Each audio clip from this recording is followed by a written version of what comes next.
What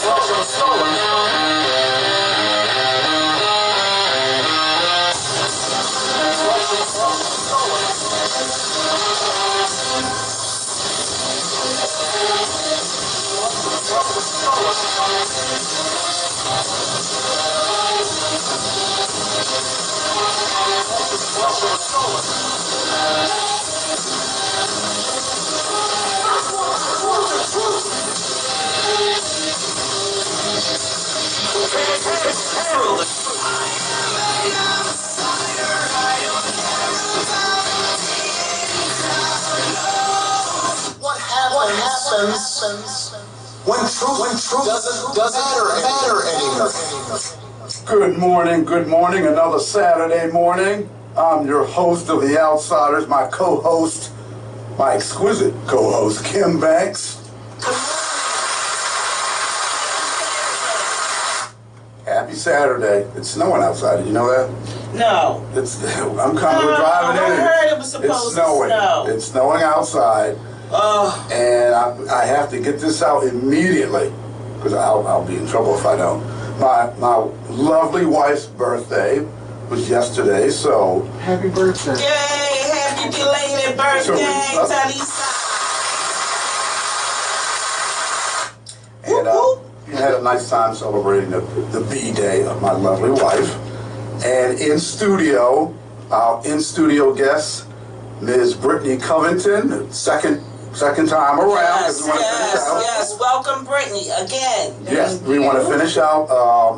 2 weeks ago, we had Ms. Brittany in, and it's a very important segment we're going to start the show off with. But first, just want to let everyone know we're going to be going over we're going to get international today. We're going to be going over some international news, international situation with the Ukraine war, Russia, China getting into the mix, and we'll be discussing the continued BGE saga with the attempt to hand over the city's conduit system to BG&E by Slim Shady.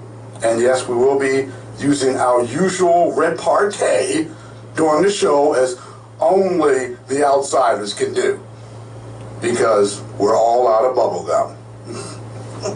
And we can't forget the situation, rumbling, stumbling, bumbling, jet-setting, billionaire, dollar-giving Joe Biden. What's with this guy in going up steps? What is this? Here we go again with him, the steps and the tumbling and the fumbling. But we'll throw a little more into the show as well. And let's get started, Kim, with Miss Brittany and your second part of the segment. Yes. Just to give our listeners a recap, we had Brittany here, Brittany Covington, as a matter of fact, here, I think it was February the 11th. 2 weeks ago. Yeah, and we were talking about her experience in sex trafficking, becoming a survivor of sex trafficking, and how she was able to escape that whole experience, that whole process, and how she's still overcoming some of the challenges of it. But just to recap for our listeners, and you tell me, Brittany, if I recall any of the facts wrong, you fell in love with your predator. You were boyfriend, girlfriend, right around the time you graduated high school. Unbeknownst to you, he was grooming you for a life as a victim.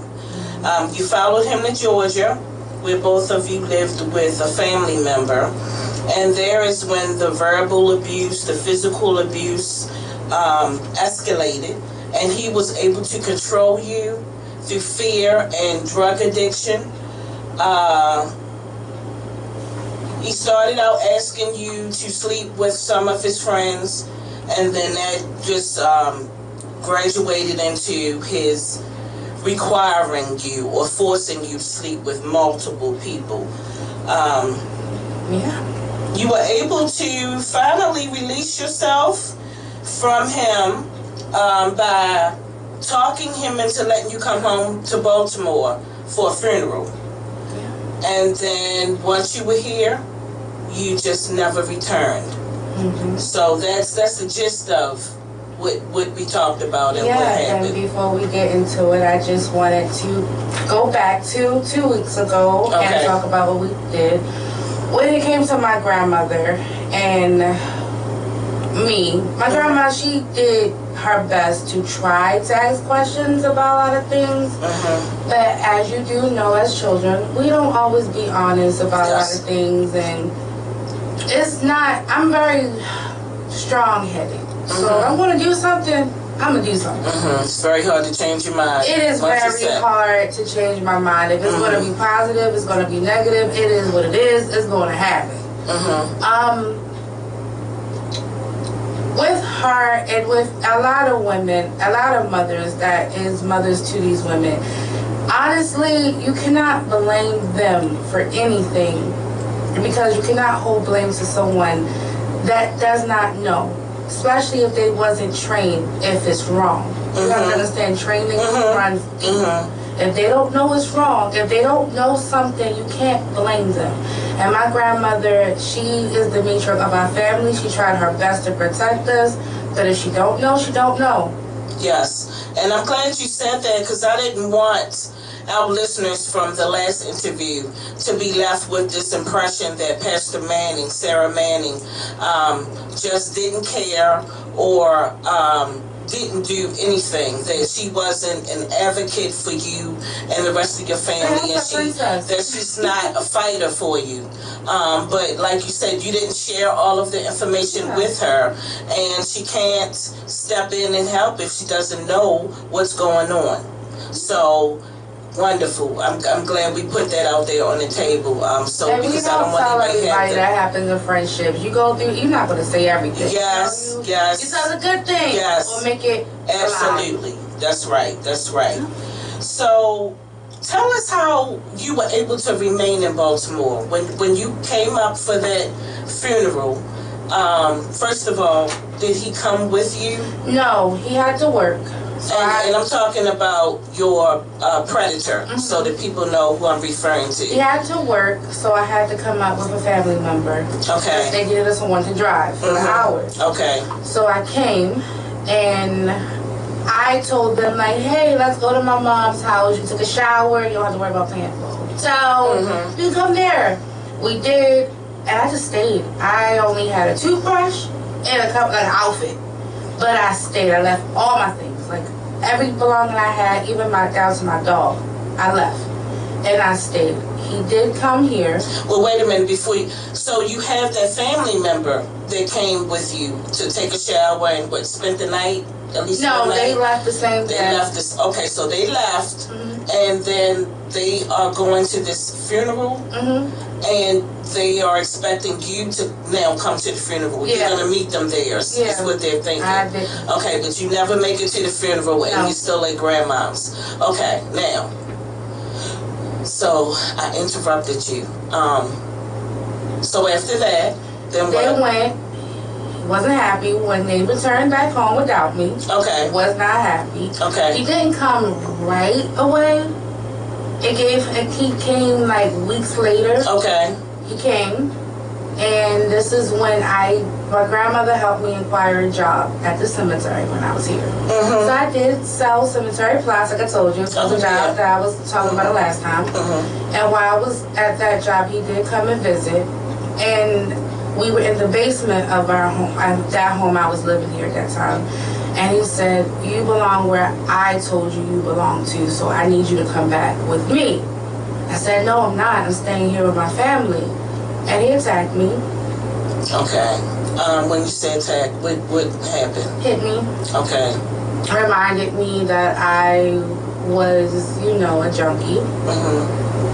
And my life will end when he wanted it to end, or begin when he wanted it to begin. Did he say that? Yes.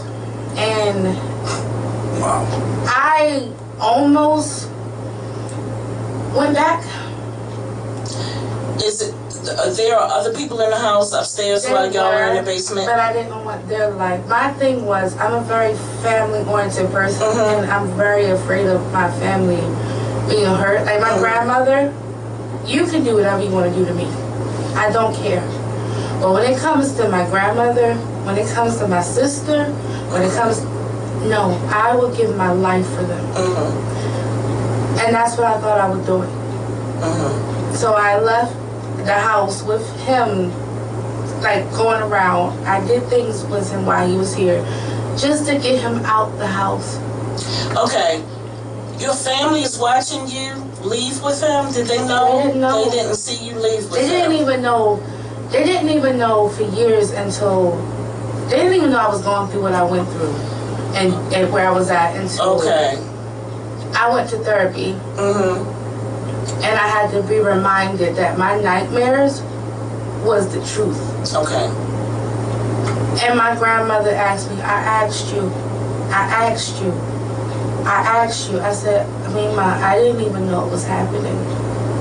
I conditioned myself to believe I dissociated.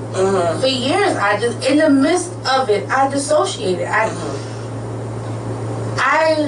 In my attack, I was probably thinking about what I would do my hair like, what my life would be like if I was somewhere else.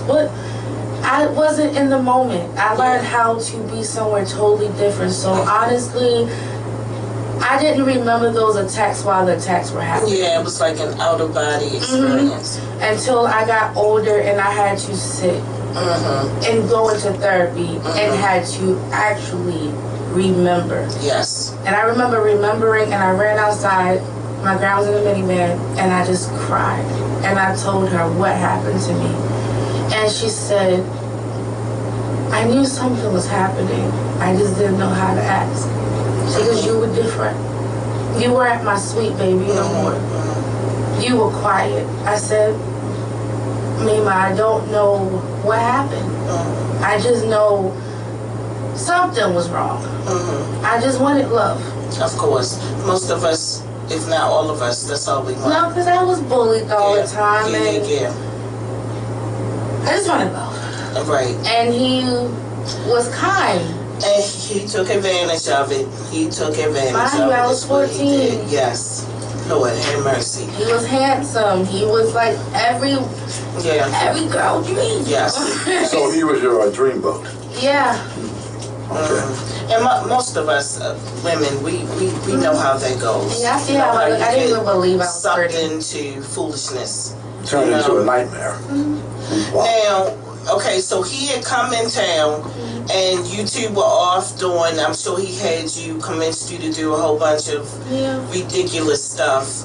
How did what happened? Did he go back? Just decide I'm going back to Georgia? Yeah, because I told him I was going to take a plane. I just had to wrap up my affairs. Okay. And I was going to make more money. I never came. Okay. And was that it? That was it. And so you never heard any phone calls, text messages? Yes. But he did started posting some of the videos on social media. Started making me out to be like the bad girlfriend. I was cheating on him. Pretty sex videos? Okay. It got around where people that I knew saw them. So I started, being harassed about them. And I just isolated, because I didn't know how to explain myself. He's really beyond a creep. I mean, I couldn't explain what myself. a complete scumbag. I didn't know how to say this is what was really happening. Yes. Because I'm not in my right mind, so my face is glossed over. I clearly have so people think that I'm enjoying this. I'm just like, but I'm not, And it's like at the end of the day, I'm not even of age in those videos, I'm about 16, 17, 14 in one of them, and these are 30-year-olds, 40-year-olds. I just completely wanted to just cut that part of my life. Sure. I didn't even want to be involved. I just walked away. It was too traumatizing. I had people that I considered family bringing it to my face and using it against me to try to mentally put me in a space that I wasn't healed at that time. Yes. So of course I did things at that time for them because what we call this in therapy called the robot mindset, where once they trigger you, it's like they control you. You can't do nothing. You don't want to do it, but you don't have a voice, because I was trained. A groomer knows when another groomer done trained you. They know. They can smell it. Just like I can tell when someone's been groomed myself. I know someone been hurt. You think a groomer don't know? They go, oh, you've been groomed. Yeah. And somehow I was attracting groomers. And that's why you find a lot of times kids who are victims of child abuse, child sex abuse, end up becoming trafficked because all these perpetrators are able to recognize the signs and see you automatically. They just zero in on who they see is the perfect victim. Well, tell us about some of the medical conditions, because you've suffered a lot of ailments as a result of this life, right? Yes, I do have congestive heart failure now. And is that from the drugs or from what is that? Constantly being worried, always being anxious. Just, my body finally is at peace, but it never was at peace. So my resting heart rate was 140 at one point. I just woke up 140. That is extremely high. Yeah. 140. Yeah, that's in the middle of a workout heart rate. Yeah, but that's how I wake up. Now I have high blood pressure. I couldn't get pregnant. My spine has a tear in it. Is that going to naturally heal or something on its own, or no? When it's, oh my God. So I'm on medications for it. It's hard for me to work traditional jobs because I can't stand. I have PTSD, from childhood. I do have borderline personality disorder. So it's a lot. Do you have the borderline personality disorder to the point where you literally change, another personality comes out at times? No, what happened is once I can be my mom when I want to be. Like if I feel as though you're BSing me, I can get really like, oh, you think you playing? All right, I'm really overall me. I'm really calm, sweet, collective. But when you play with me, I can play with you back. I can fight you. But with this, and I hate that this and the things that come up with it can't be healed. Go to therapy and take your medication. It can be managed. You're fine. Understand when people are not hurting you. Understand when you're safe. You have to know safety. Not everyone is out to get you. You got to get out of the victim mentality. The one thing about people that's surviving is that you are putting yourself in a victim mentality that you have to learn the difference. It took me years, but I had to I'm not mastering it, but it took me years to figure it out. You are not a victim. You're a survivor. You are a survivor. Big difference. It took me going to therapy. So as I said, if I never went to therapy, I would not be sitting here today. I'm telling you, my suicide attempt would have been 6 years. You have to go into therapy. They're not worth it. They're not. Because the more you're hating yourself, the more you're harming yourself, the more you're harming people, the more you're switching personalities, the more you're lying. You have to understand you're giving them power over you. Who are you? Understand who you are. That's right. I'm not a victim, and my abusers do not have power over me anymore. It does not have no definition of who I will be in my future. They can't. Understand who you are today. Understand what your future is going to be tomorrow. Don't worry about yesterday. Yesterday is done, over with, you're safe. Fight hard to get into a safe place. If you cannot, start talking to people that you can trust.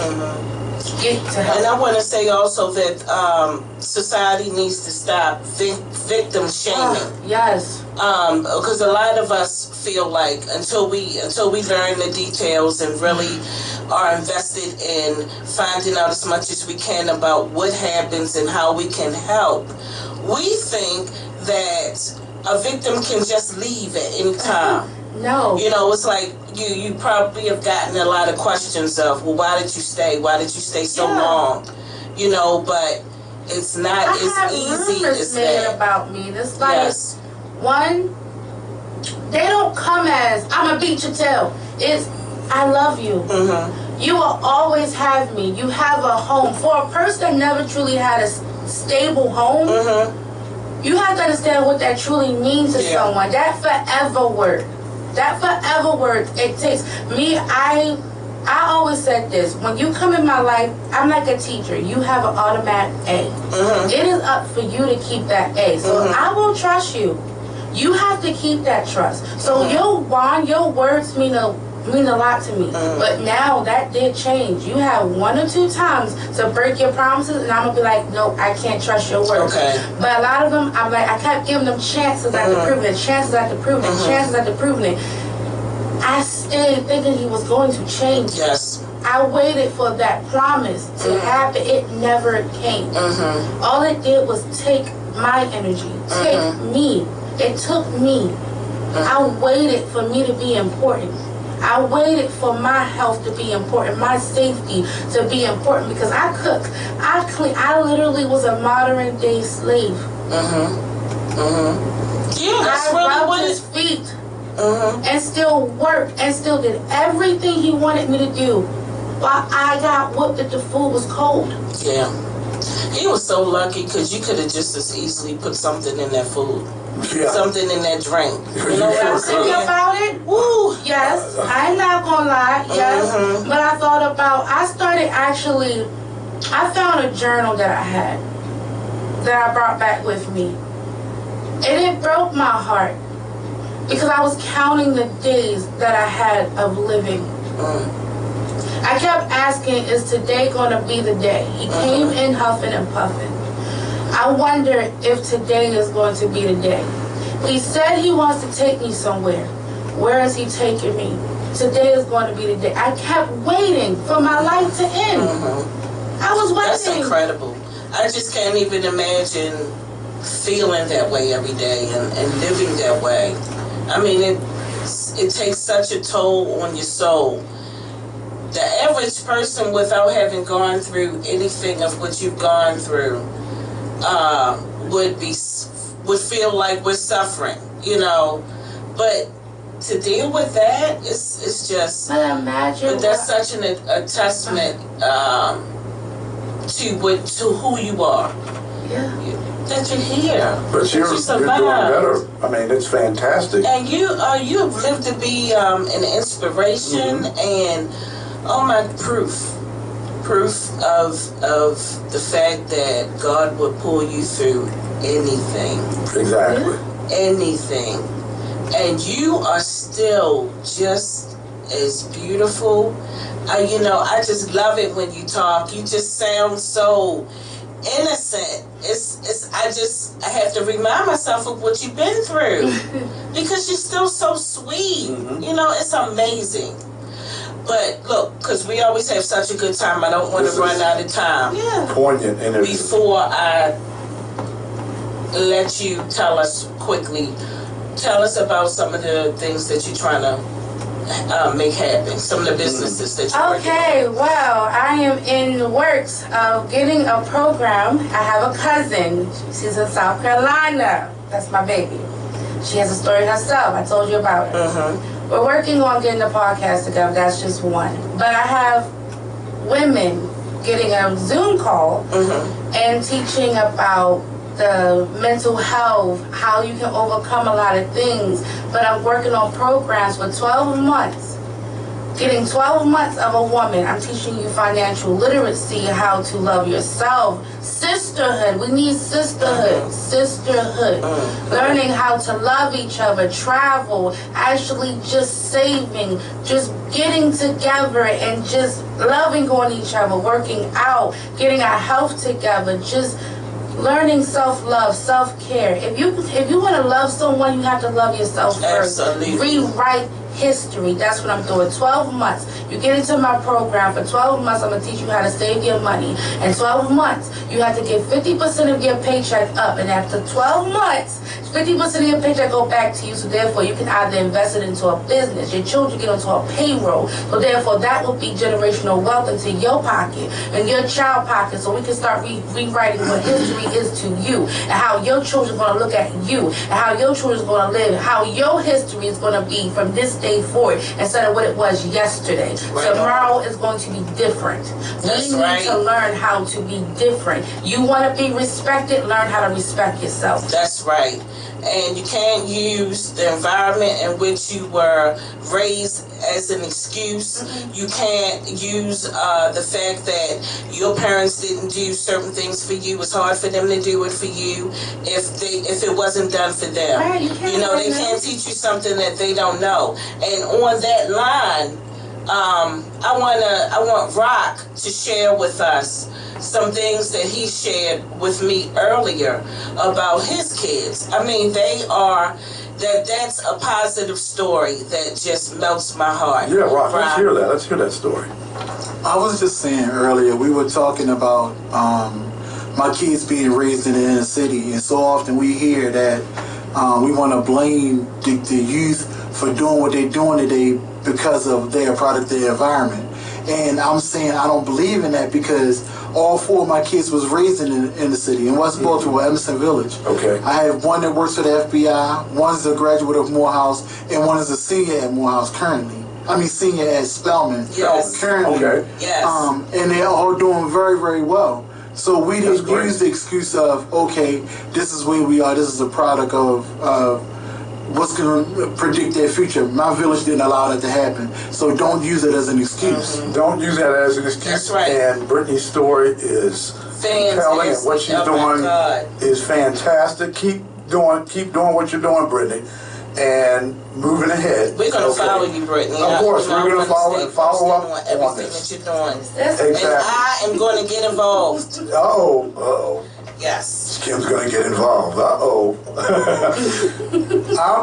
gonna move on. Brittany's story is so compelling, and we're gonna keep an eye on all of that. And I want to start off with, I didn't mention it, in the intro, but I have to say something about this because I'm looking at this Baltimore collegiate situation, speaking of schools, and this is my theory on what's going on with Baltimore Collegiate. This is my theory now, okay? And I'm going off of my experience in meetings. I'm going off of my experience in being involved in campaigns and other situations in management through my life. And my theory is that the teachers union, first of all, with Hogan being the governor, he pretty much just shut them down. And the teachers union wields a lot of power. Now you have more in there. Now they can run amok, basically, because he's in there now. And the Baltimore Collegiate School was running at a high performance rate as far as graduation. Well, I'm sorry. I hate to interrupt you, Sean. Just quick. What do you mean run amok? Now that he was in there, what are you saying? Because he's a Republican. Hogan was is a Republican, still is, but as governor, he was a Republican governor, and the teachers union wields a lot of power. Now, he's in there and he shut them down. They didn't really get away with what they're normally used to doing, movements that they would make. Okay, so the governor shut them down. Now Westmore's in. Okay, so Westmore, he's pretty much allowing them, as far as I see, to do more than what they could do under Hogan. That's a fact. Now, Baltimore Collegiate performing in this high rate that they're performing at, it's embarrassing. It's embarrassing to the Baltimore City school system in comparison when you compare what these people are doing privately. And I believe that the board came up with these rinky-dink excuses to put them in their place. And Dr. Sonia Santelisa's this coming in and looking like she's trying to save them and help them. Now again, this is my theory. I think that's all just smoke and mirrors. She's the CEO of the school system, Baltimore City, and she didn't know about them going in there and coming up with these rinky-dink excuses. Then she comes up and looks like she's saving the day. Then they have a vote, and they can't decide either way what they're going to do. Like, for instance, there were stories, and this actually really happened, probably still does, where you get these guys come into this nice store. Store's really nice and pristine, doing well, making money. A couple of guys walk in one day and say, hey, you know what? Looks like you guys might have a fire hazard here. You know what? Yeah, maybe you need to get some insurance. We're going to come and pick up about $500 a week or $1,000 a week and make sure everything's okay. Okay, I believe that this school, Baltimore Collegiate, is doing really well, and this happens. They come in and see a fire hazard, and so you want to get these teachers in. So what part of the deal is for them to hire teachers from the union, I believe. So that's part of the deal. So I believe this is all smoke and mirrors. This bizarro world school system in Baltimore City, you punish excellence, Baltimore Collegiate, and then you reward failure and incompetence. Dr. Sonia Santelises, who was our Barracuda of the Week last week. So I'm just throwing my theory and 2 cents into what's really going on, because we're the outsiders, and we do get the inside information and insight of how things are done. I want to move on. You know what? Just rock. Cut one. Let's move right. Cut one, rock. Anytime soon. We will defend literally every inch of NATO. Every inch of NATO. And it's an important moment.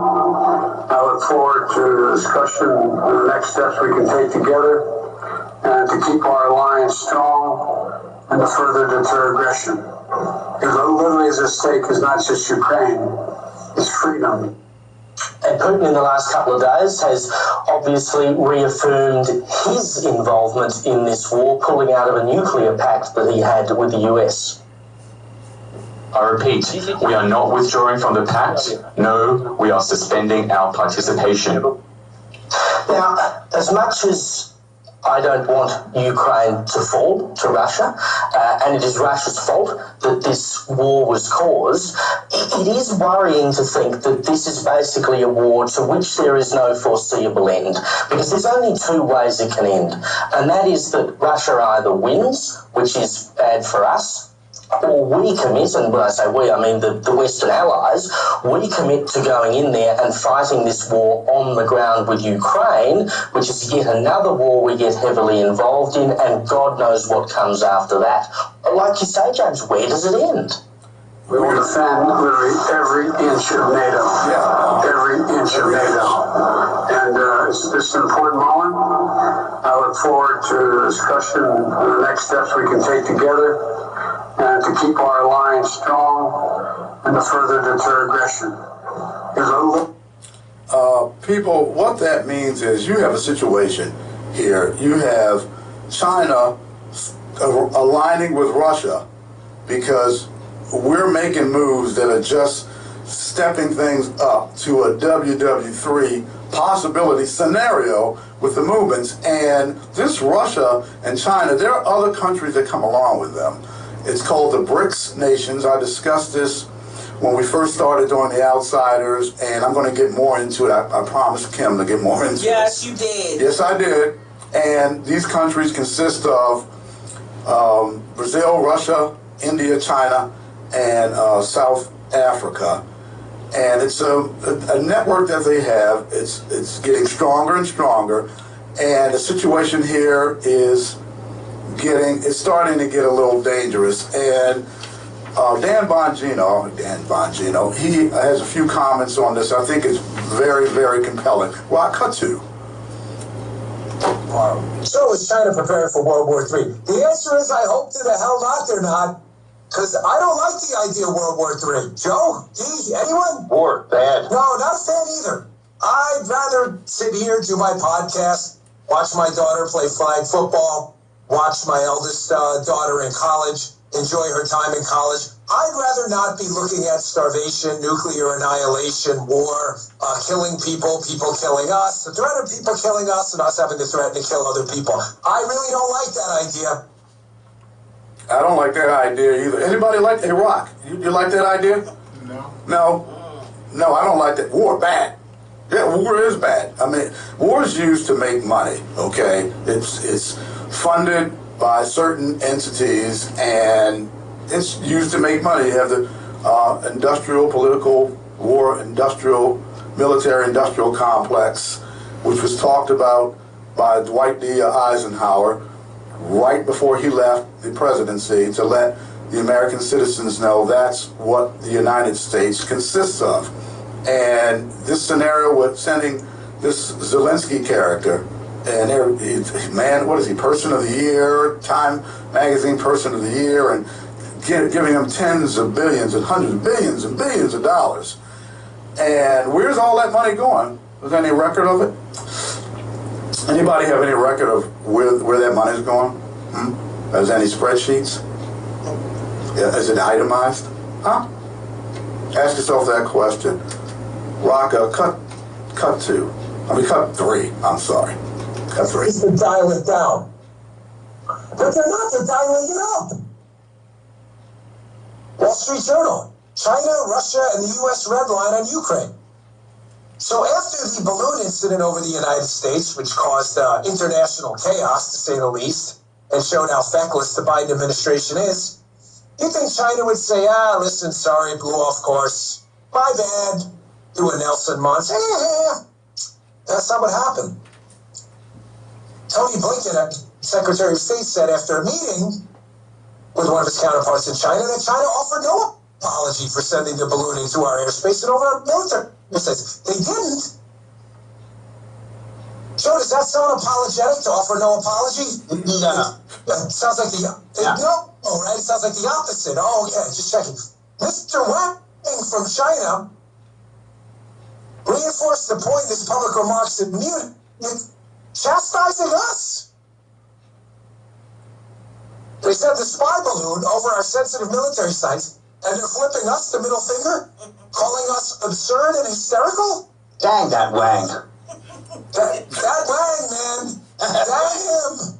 That Wang. We also blame... See, this is the Wall Street Journal, and he's reading from that. I'm going to read from the Wall Street Journal as well. This is February 21st, Hong Kong. Chinese leader Xi Jinping is preparing to visit Moscow for a summit with Russia's president in the coming months. This is what I was talking about. China and Russia even getting closer together. According to people familiar with the plan, as Vladimir Putin wages war in Ukraine and portrays himself as a standard bearer against a U.S.-led global order. Beijing says it wants to play a more active role. That's a situation. That's China wanting to play a more active role at ending the conflict. And the people familiar with Mr. Xi's trip plan said a meeting with Mr. Putin would be part of a push for multi-party peace talks and allow China to reiterate its calls that nuclear weapons not be used. And now Russia's pulling out of the nuclear pact. They're saying it's temporary or whatever. But this is a dangerous situation we have. It really is. And the outsiders are going to keep an eye on it because, like I promised, we are international. And I have inside news when it comes to this stuff as well. So don't you all get it twisted. We're just not here to just make fun of Mayor Brandon Scott Slim Shady. See, that's not the only reason we're here. We're here to talk about news, hot topics, what goes on, and we're the outsiders, and we do have the inside information. It's not just this international situation, but this mentality of, I don't know, this good old boy mentality. I'm segueing into this way of talking and thinking just keeps creeping up in our society, and it's a mentality of the U.S. We pretty much can do whatever we want. They have this good old boy network, and that goes on. And an example of it is right here, cut 4. Well, Joe Biden was giving some kind of speech. I guess he was congratulating a new black mayor they got. And if you didn't see this train wreck coming, I mean, where have you been? I knew Joe Biden announcing something about a black man. He's going to mess all this up. He's going to say something stupid. Yeah, here we go. I mean, the guy is a walking meme, man. He is. Check it out.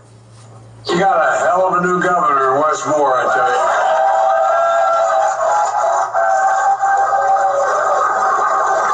He's the real deal. The boy looks like he's still play. He got some guns on him.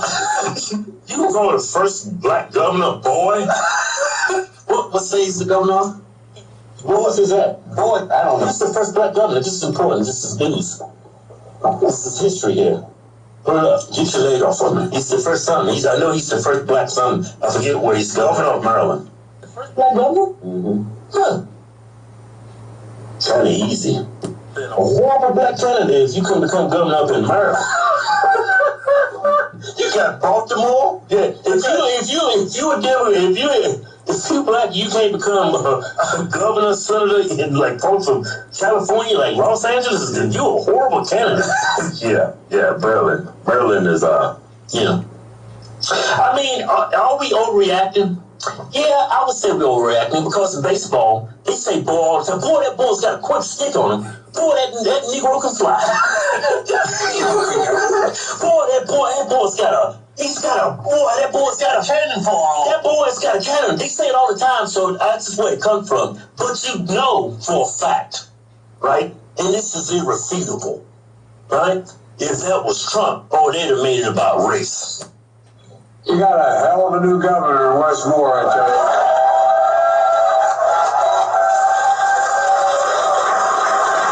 you. He's the real deal. The boy looks like he's still play. Yeah, the boy look like he still play. That boy, he's a hell of a governor. That boy got some arms on him. That boy, he's strong enough to lift. He's strong enough to lift out $2 million from that boost program. Yeah, he boosted. Yeah, that boy, he boosted that money, snatched it away from those low-income families, boy. That boy, he got some money boosting arms on him, took that money. Because that's what he did. Yeah, he came in and he did the opposite of what he said he was going to do. Yeah, he took that money. That boy boosted that money. And so, you know what, that shows you true colors. And a quick question. With all this going on, why hasn't Biden and Kamala delivered, talk about, saying you're going to do something and not doing it. Why hasn't Biden and Kamala delivered on the John Lewis bill or the George Floyd bill? Well, I mean, with statements like that, maybe that might be a reason why. Have you ever wondered that? They haven't delivered on that bill at all. Rock, any comment? No. No delivering on the bill? No delivery. Bad. No delivery. Bad. Okay. I'm going to go into this boost business as well. Rock, cut 5. In East Baltimore, you'll find Johnston Square Elementary, where not one student who was tested on the latest state testing could do math at a grade level.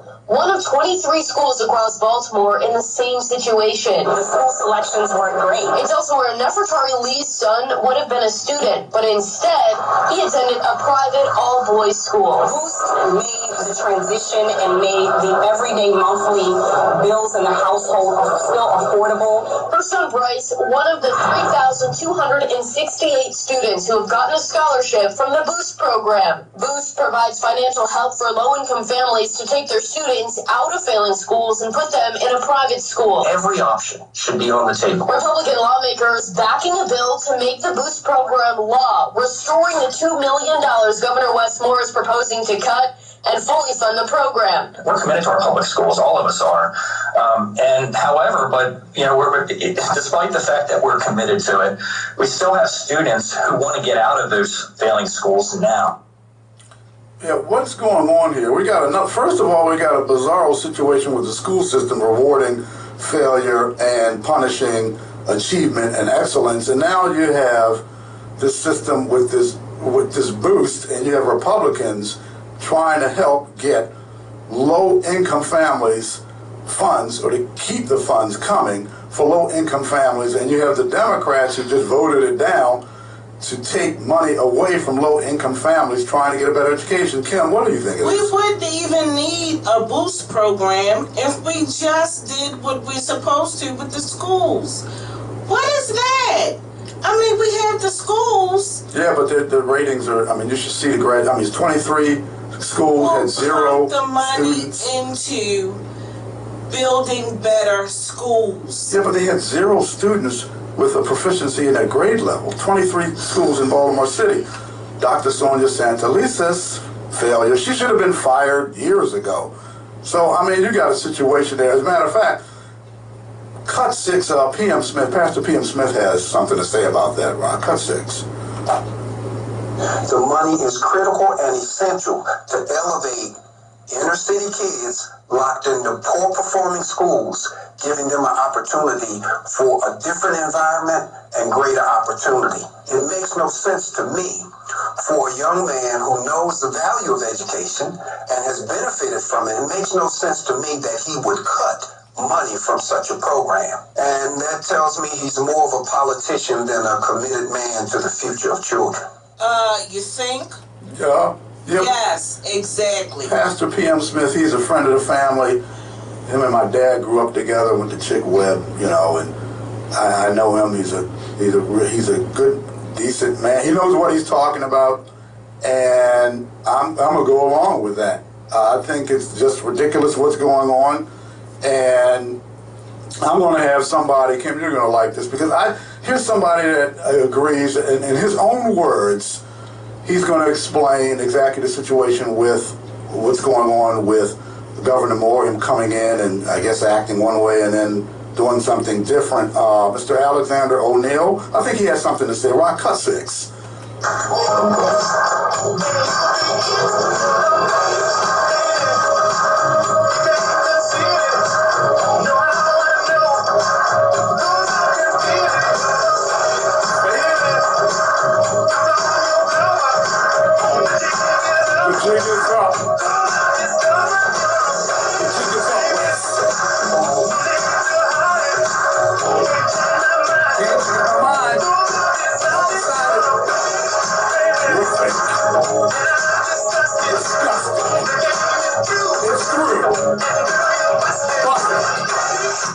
That's what Alexander O'Neill called it right on. Yes, there are so many fake phonies, phony balonies.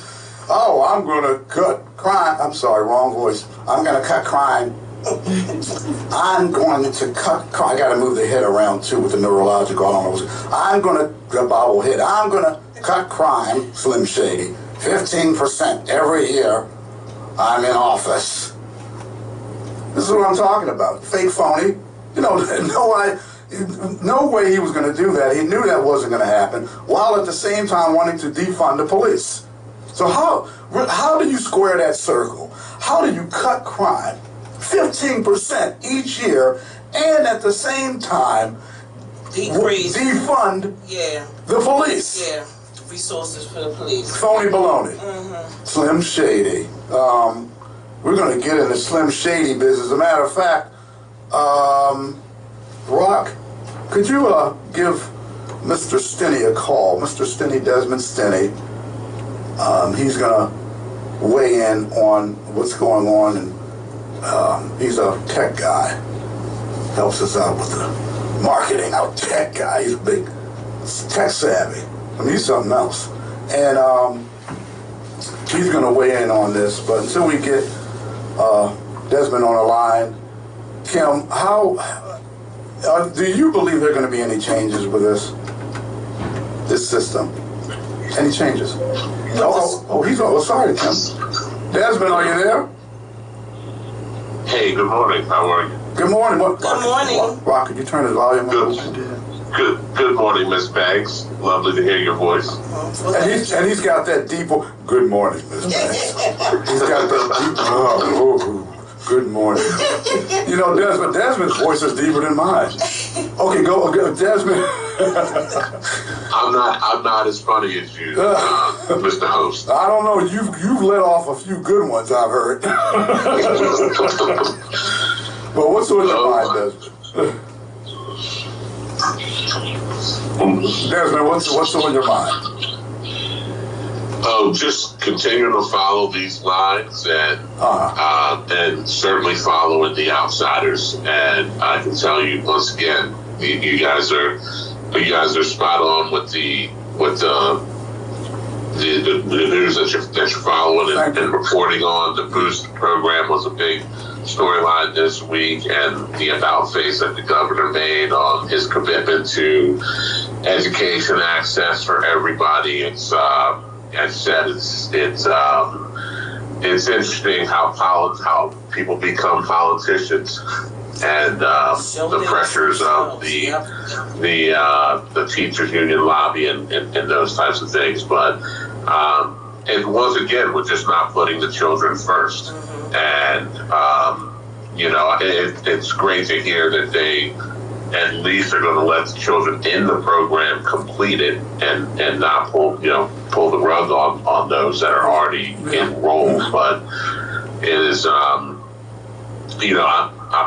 not going to pretend to be an expert on the Boost program, but I am a fan of children having access to options. Exactly. And, not everything is for everybody. But, for the folks that program was serving, they seem to be fairly happy with it. And, to have no real excuse or reason to cut it other than, you're getting pressure from, the public school lobby is a bit concerning. So it is concerning. It's concerning, and considering his education background, and here's the one I like to touch on, because this is personal to me, because my dad was an Army Ranger, and Wes is military, and what's big with the military, and my dad taught me this, and he said it over and over again: be honorable in what you do. And this is a dishonorable service that he's doing, and it slaps in the face of his training and his military background. Well, far be it for me to call the governor a hypocrite, but since you did, I'll just pile on. You're hitting the nail right on the head there. And what I was getting at is, Wes, attributes the position that he's in today to the education that he was, afforded. Exactly. And the options that were made available to him. And from what I can see, and maybe someone can convince me otherwise upon further review, the Boost program gave kids very similar type options that he was fortunate enough to have and benefited from and became an amazing human being. So to give in to political pressure when your story is quite closely aligned with a lot of the folks that are using the program that you're cutting, it does. It's disappointing. It's very disappointing, and I know the Biden. We did touch on this. This calling the first black governor boy. Biden did apologize for it. I have to, full disclosure, he did apologize for it, but it's the mentality, and by him caving like that, and I mean, his arm's supposed to be, he's supposed to be a strong guy, and he lifts, well, yeah, I used to compete. I'm a pretty strong person, a little older now, not as strong as I used to be, and to have that military training, to cave like that, it just looks, it's a really, hey Wes, listen up. I know your people are listening. Listen up. It's a really, really, really bad look. Okay? Right. I don't even, I mean, if I had to guess, I don't know Wes personally at all. But given his background and his training, and my daughter's military. She's at one of the 5 United States military service academies right now as a third-class cadet. Okay. And I can tell you there's no greater emphasis on anything than your word and your honor and your integrity. That's right. And I believe, and I have to believe that given Wes's background, Governor Moore's background, that my guess is if I had to guess, he doesn't agree with making that decision. I don't think he's I think internally he probably doesn't want to cut that program. But, you know, we were hoping, you know, we always hope we get these inspirational characters in front of us and they say all these wonderful things so eloquently, and you buy into them and you really feel hopeful. And, you know, but as soon as they get what they want, the political pressures, you know, pile up, and then you start to see, like, hey, we're in this is the same song. I've seen these lyrics before. And that's disappointing because I really, really, really had high hopes for this governor, and you know, this Giraldi pick and then this boost situation has got me a little bit more, let's say, sullied on that enthusiasm I had previously. Well, I've been in politics, involved in campaigns as well, and I can tell you this.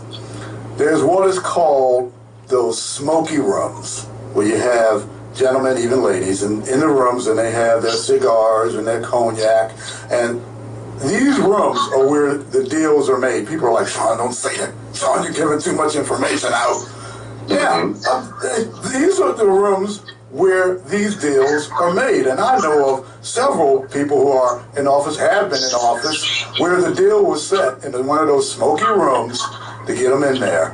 And there are deals that are made behind the scenes. So when I look at things differently when I hear a politician talk, because of my background and my involvement in certain situations, and I see when they say something that I know is complete Scheiße, Bravo Sierra. That's German for manure, Scheiße. When I hear it, I know, like for instance, 15%, I'm gonna reduce that. I mean, complete. Come on. And Mr. Moore, and I don't know if he's related to me because my family are the Moores from Philadelphia, so I am part of the Moore family. I don't know if he's related, but Governor Moore, in doing what he did, it still is, because it's been done, and I don't know who chicken winged him. It's called chicken winging somebody. You put a chicken wing, it's a submission hold, and they made him tap out. Wes, you tapped out. Somebody chicken winged him, and that's what happened. That's what happened. And you know, like I said, I understand that pressure. Just from somebody with his military pedigree, it's usually not very easy to chicken wing those guys. And at the end of the day, when you look at him make the announcement, you can see it in his face. He's not behind it. He tapped out. He's not even capable of saying something that he doesn't believe in with a face that is believable, right? So he's just such an honorable person, and all of his training has taught him to be such. So you can see when it's just politics. It's not particularly his personal desire. Yeah, it's a political chicken wing. It makes you. They torqued that pressure on that joint, on that shoulder, and he couldn't take the pressure. And for somebody in his training to be in combat overseas, etc., to tap out on a chicken wing like that politically, you're right. It does hurt. It makes you cringe, because I believe you're correct on that assessment, Desmond. He tapped out, and all of the bravado and talk and the Obama-esque speeches, the way they're given, doesn't mean a hill of beans. The only thing that means anything is how you perform, and if you keep your word, and if you're honest. What's the purpose of campaigning and becoming something? Taking a position, if you are not in it to bring change.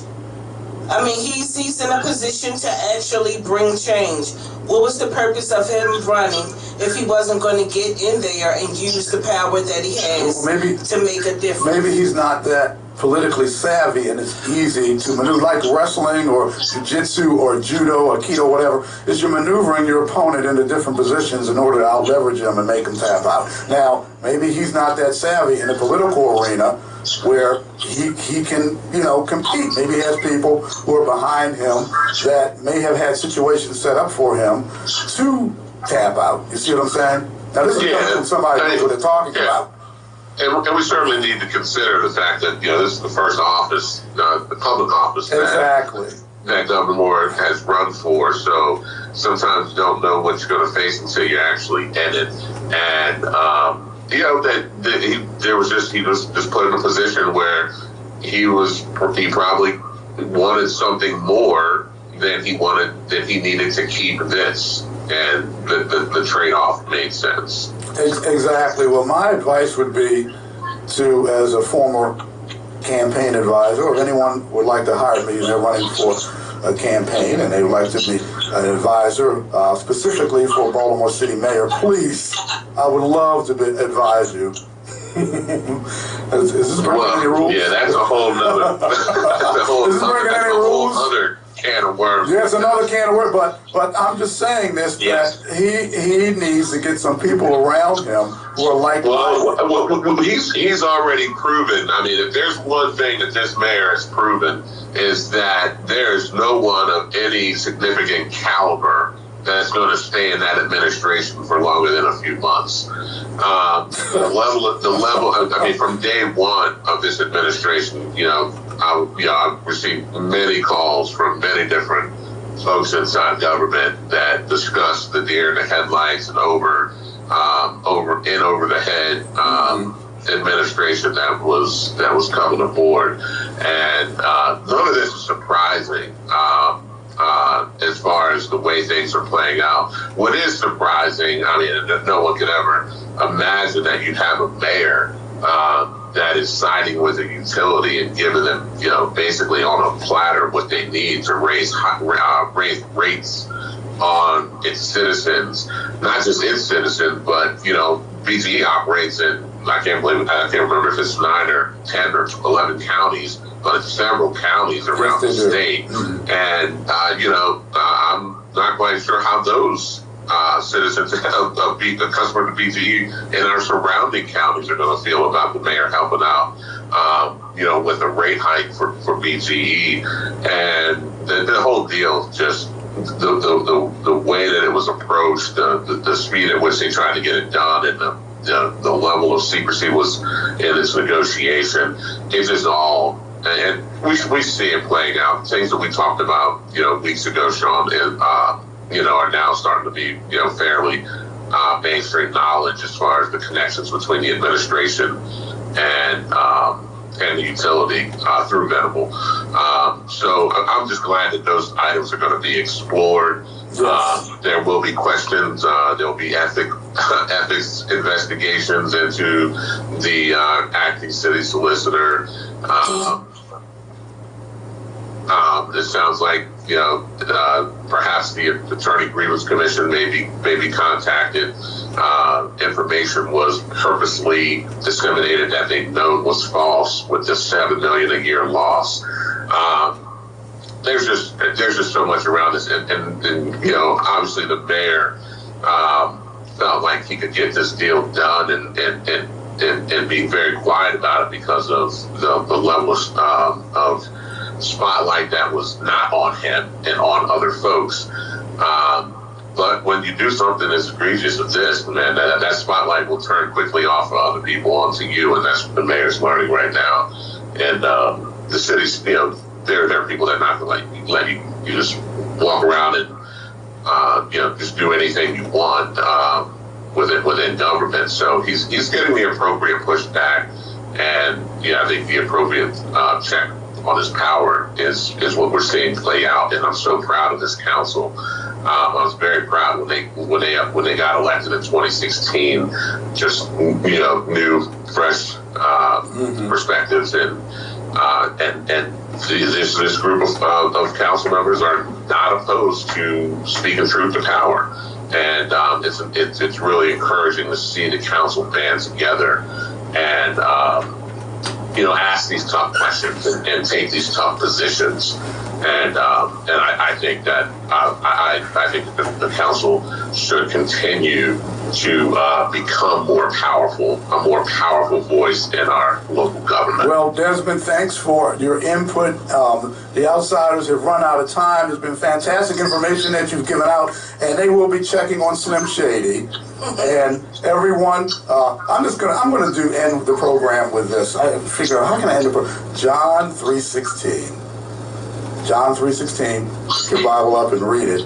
Anyway, goodbye, everyone. Take care. Be blessed. Be Live blessed. well. God bless. And thank you for having me. Take care.